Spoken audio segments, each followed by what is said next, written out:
Father, and of the Son, and of the Holy Spirit. Amen. You please be seated.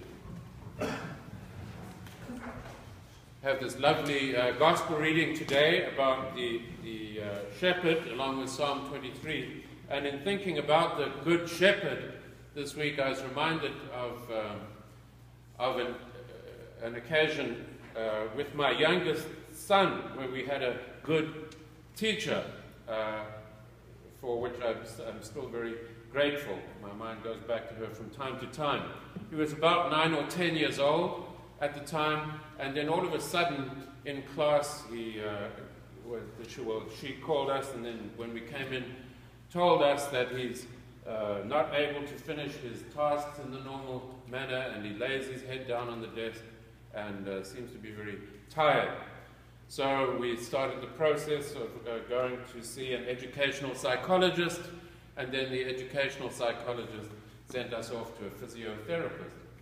And really, it was almost like a miracle, because within 6 weeks of the physiotherapist starting to do like balancing exercises with him and so on, he was completely recovered.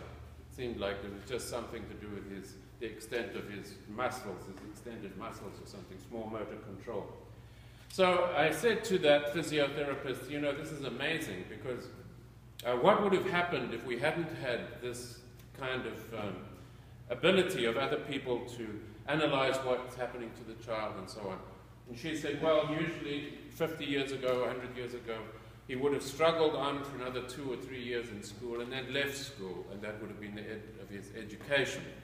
So, you know, I feel really, really grateful for the kind of people there are that we can go to these days, beginning with that teacher.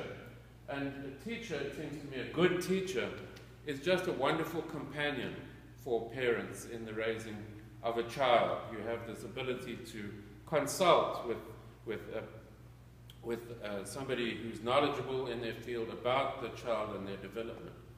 But of course, a good teacher, you know, what is it? Somebody who knows all those children, presumably with classes that are not too big, time to get to know them well enough to track them, and then with parents who will respond if the teacher asks them to come in and discuss things, take it from there.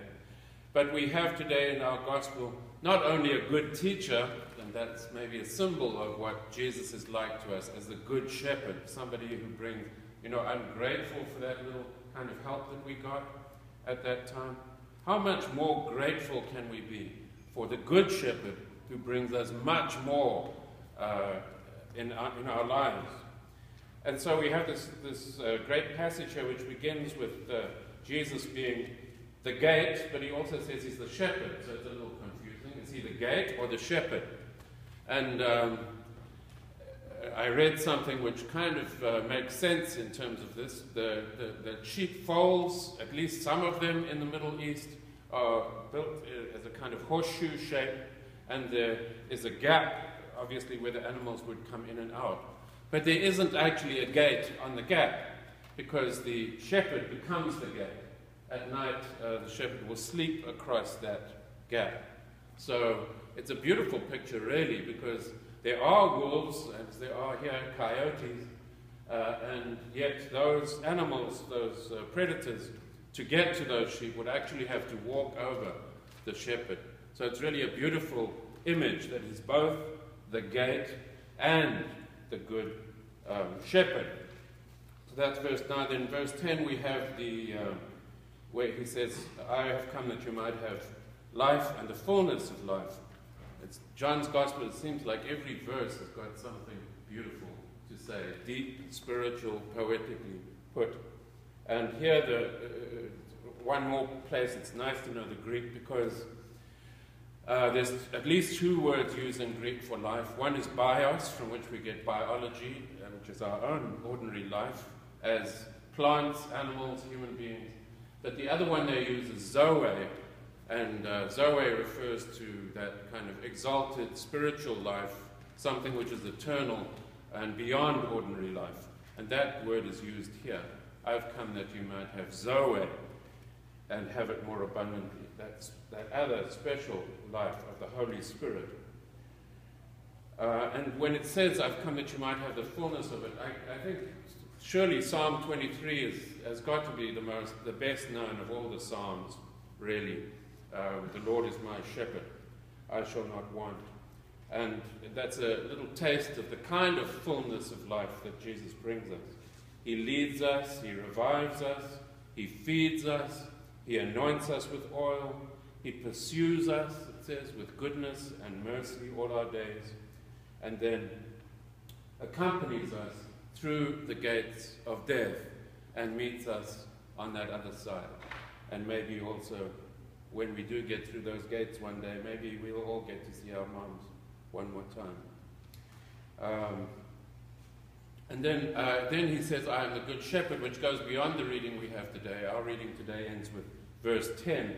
But as part of this parable complex is that next section, I am the good shepherd. That comes from, so I am the gate, I am the good shepherd. Comes from Ezekiel chapter 34, where God is saying, I am the good shepherd. And it's referring to the bad shepherds, which this is just at the time of the exile that Ezekiel is written. So the bad shepherds have been the kings of the north of Israel in particular, who had become syncretistic. Instead of just following Yahweh, they had begun to follow other gods. Well, we say, well, we would never do that. But in fact, I think we have a great challenge in our own time. For example, it's wide-ranging, but for example, that Christianity has become very much mixed up with materialism in this time. It's become second nature for Christians to want bigger things, more things, the same as everybody else does. That really is not, if you read through the whole history of, let's say, just read the whole New Testament. That's not the character of Christianity. And yet, it's normal now for Christians to say, I've got 2 houses, 3 houses, 2 cars, 5 cars, more and more and more and more. That's not original Christianity. It's not only Christianity to be doing that. Look at Stephen and the people at that time. But we have become syncretistic. We're not any different from the people around about us. So when God says, your leaders, you've got bad shepherds, He's saying because the leaders of Israel, especially the kings, but not only the kings, the priests as well, they've all become mixed up with the syncretism, more than one God. Not only God, but other godlets that they are following. And we do that too. And so God is saying there, I am the good shepherd. But here Jesus says, I am the good shepherd. Now that is like blasphemy.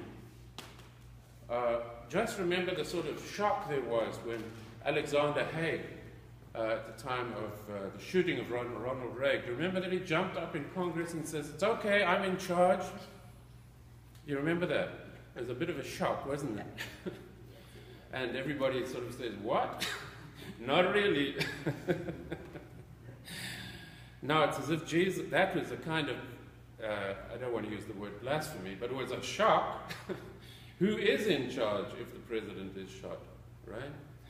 And here Jesus is saying, as God in Ezekiel has said, I am the good shepherd.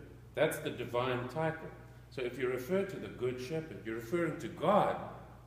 And here's Jesus who says, I'm the good shepherd. Now that is fighting talk for those Pharisees and the religious leaders, like Alexander Haig. It's like, what? You can't say that. Either he is the divine one, or else he's, it's blasphemy. You cannot just say something like that. And so it becomes part of why he is eventually crucified. Not only that, but he says, I am, which is the name for God. Here, the way it's used. The same way as God said to Moses, I am that I am. Jesus is using that same title. I am the good shepherd. I am the divine one. I am God here in front of you. We see it used one more time, for example, many times, 7 times in John's Gospel, but also when Jesus is arrested. They say, are you the Christ? And he answers, if you remember, I am. But the way he says it, it says they were all thrown backwards. So he's using the name I am God. And somehow they heard it. And it doesn't say they fell backwards, it says they thrown backwards when he stands there as the divine one. So here we come to the Good Shepherd this morning. And may we, each one of us in our own lives, follow this Good Shepherd who can heal us more than that good teacher for whom I'm so grateful. But much more than that, Jesus Christ can lead us into the fullness that our life is meant to be. When we learn to really trust him each day, not just words here in church, but each day, each hour, the Lord is my shepherd. Guide me now. Help me now. Help me to bear testimony to you. Help me to live the life that you call me to live. In the name of Christ, amen.